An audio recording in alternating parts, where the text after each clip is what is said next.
Le missile Flamingo devait être l'arme miracle de l'Ukraine. Il n'aura finalement été qu'un mirage, abattu en plein vol par la défense russe. Un revers technologique et symbolique qui secoue Kiev et refroidit ses alliés. Abonnez-vous et partagez ce reportage pour ne rien manquer des évolutions majeures de ce conflit où chaque avancée compte.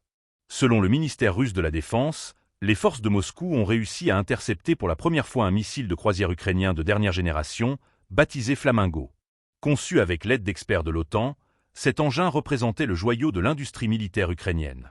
Présenté comme capable de frapper le cœur du territoire russe, il devait symboliser le sursaut technologique de Kiev face à la puissance de Moscou.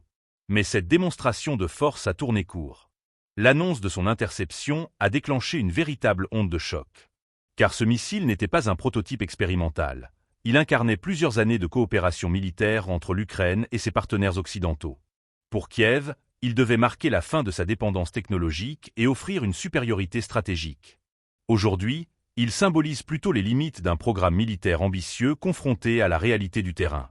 Moscou, de son côté, ne cache pas sa satisfaction. Les médias d'État parlent d'une victoire technologique éclatante. Le Kremlin affirme que cette interception démontre non seulement la robustesse de ses systèmes de défense, mais aussi sa capacité à contrer en temps réel les innovations occidentales. Des images de célébration circulent déjà sur les réseaux sociaux russes, mettant en scène les opérateurs du système de défense anti-aérienne félicités pour leur précision.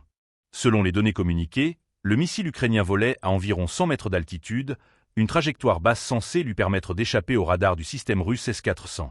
Pourtant, les forces de Moscou assurent avoir recalibré leurs capteurs en quelques secondes avant de détruire la cible à distance.